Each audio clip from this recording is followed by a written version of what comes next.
Dead men. Dusty trails led to a bar, hidden between two mammoth dunes the locals called the Great Dunes. Uncreative yet fitting for the harsh environs. No life could grow in this desert, and people came on caravans looking for hot treasure hidden beneath the sands, and then barely making it to the last haven left in this changing world. The Isle of Mead, a bar run by an ageless patron who rubbed the glasses and made merry with people who reveled around and left when the night had fallen. Though there were those regulars, mainly marauders and bounty hunters, holding up posters of dead men and deader hunters, looking to strike that golden penny. There was one, we called him the Cicada. He was a quiet fellow, but a damn good bounty hunter, that's for sure. He came in on sunsets, and when the sun had just reached the edge of the desert, he left on a blistered horse, and enough meat to fill the bellies of 5 towns.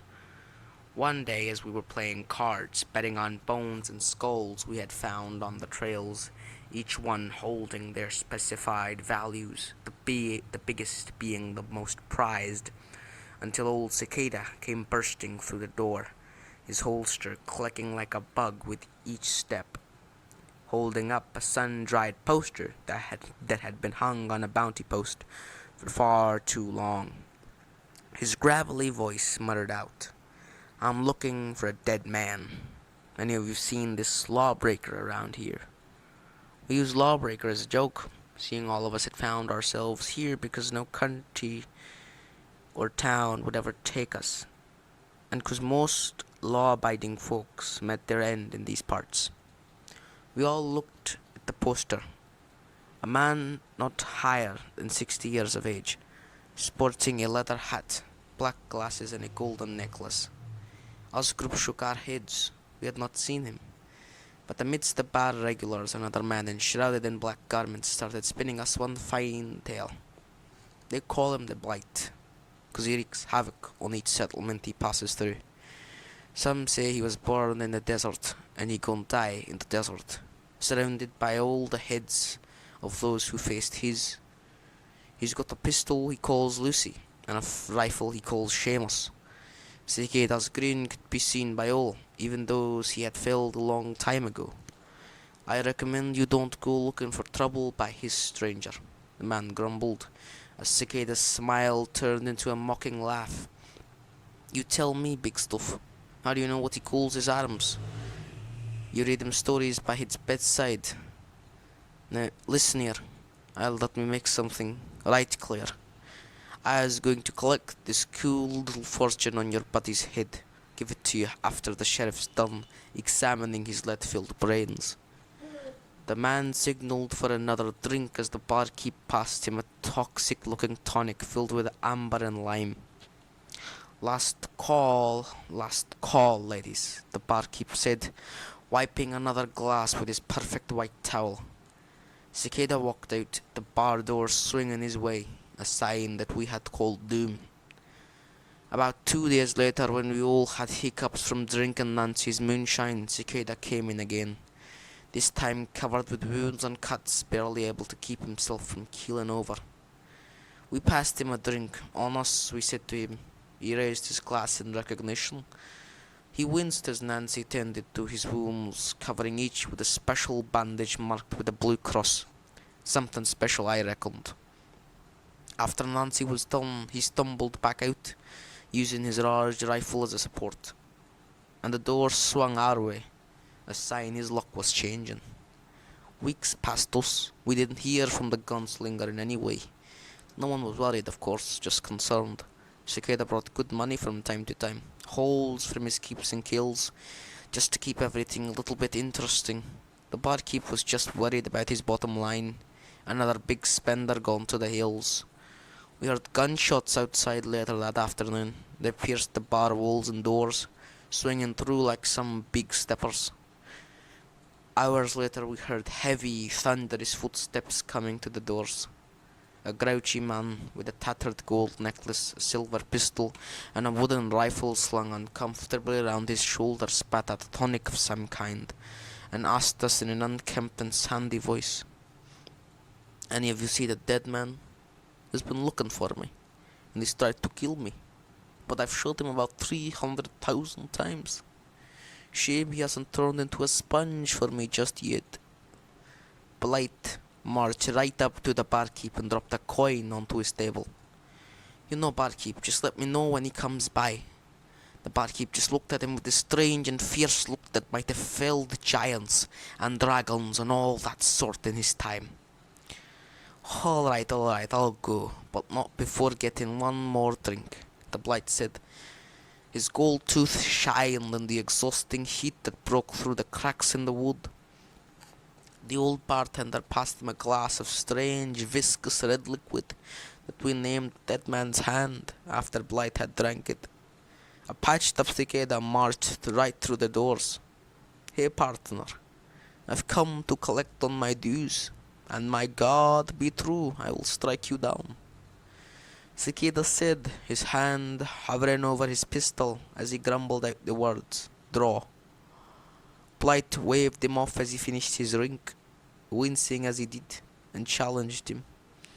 "Let's do this like God's honest folk. Aye, a classic shootout, as God intended." Cicada backed off and accepted. "How will I know you won't cheat?" he said, his holster clicking along with his spur, rocking with the desert winds. "Shame. The Blight don't cheat unless the rules be dictated that I would cheat, sir."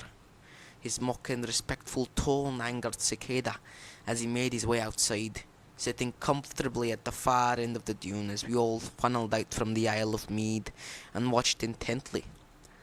Blight marched out, dropping his knives and blades as he finally stood at the opposing end of the dune. He screamed out, "Do you need a count?" Cicada shouted from the other end, his voice echoing through the channel created by the winds. "No, sir, no count." A shot rang out from Cicada's side immediately, as it swung wind around itself like a slow dancer, and pierced Blight's heart, as his shirt began bleeding red. "You goddamn cheater!" Blight shouted.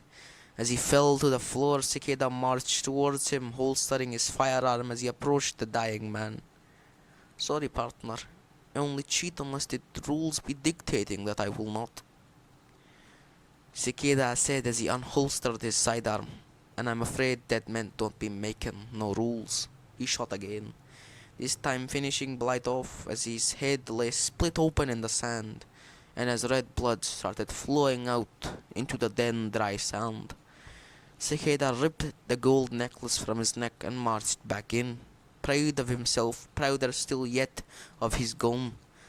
He asked the bartender to pass him a drink as the old man poured him a fresh glass of the Dead Man's Hand, and slid it across the table to him. As he drank, he winced and could barely finish it all, and yet he did, and looked even prouder after, firing into the ceiling in his victory. Not long after he did so that another man walked into the bar, his head still yet split open. We all watched in horror as his head fixed itself and his teeth clicked back into place. The necklace in Cicada's hand zipped back onto his neck, as sick as Blight started laughing his new head off. "You really thought? How do you think a man stays long enough to get a name like Blight? No one survives this desert." Cicada was alarmed. "You are dead. I saw your brain, for Christ's sake, how can you be alive?" Cicada backed off, his glass falling and shattering to the floor as Blight walked towards him with a toothy grin. We all backed off. We would be peeling off the wall had it not been for the wooden chairs and tables that surrounded us. Why do you think people don't make it out there in the desert heat hot enough to fry our brains clean off? It's me, you fool. I am the reason nothing grows here. No one can live here. I made that possible, this enterprise. That old fool gambled for his life. right there behind you. He was dying in a bygone war, in a bygone age. He asked to gamble, and he lost. He can't never leave this place, or else he'll hurl over dead. Dead. You hear me clear, Mr. Cicada? Cicada stood alarmed, still yet reeling from the shock of it all. How can you be alive? It's not possible. Cicada shook as we all watched on. Blight, sickness, death. I am death, you fool. Death cannot die. Death cannot cheat. But you cheated, Mr. Elmsbrook, like the man behind you. You gambled for your life and you lost. If you take a shot at death, you better not miss. But you cheated, Death said, his gold teeth shining once more. The regular stood up and patted Mr. Elmsbrook on the shoulder one by one as each walked out of the bar like some purpose fulfilled. I hunted you. I starved you out and I burned you. I shot you all those times and I did not miss. I did not miss at all, Mr. Cicada cried out as we all got up to leave, not wanting to share his fate, but the barkeep looked on in familiar agony. You didn't, but what is dead cannot be killed, and the Lord of the Dead cannot be cheated, Mr. Cicada. You cheated. You brought yourself back from the dead. Witchcraft. You cannot be what you say you are, Cicada reasoned. I have been called many things, a thief, a blessing, a strange fever, but a cheater. Death does not cheat unless the rules state as such. I made the rules. I hunted you for months. I made the rules. You're finally starting to understand, Mr. Elmsbrook. Then I am a dead man. If I am to go out, please let me go out on my own terms, Mr. Blight. I'm not letting you go just yet, Mr. Elmsbrook. The party has just started, and I don't let go of those who cheat. We heard a gunshot ring out in the bar after, and in the morning nothing but a hole in the ground where we last saw Cicada celebrating his victory. No one talks about that day anymore.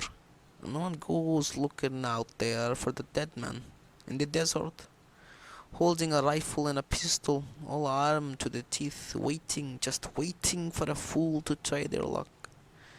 Because if you're gunning for fortune or love, beware that demon in the sands, the one whose bounties lay unclaimed.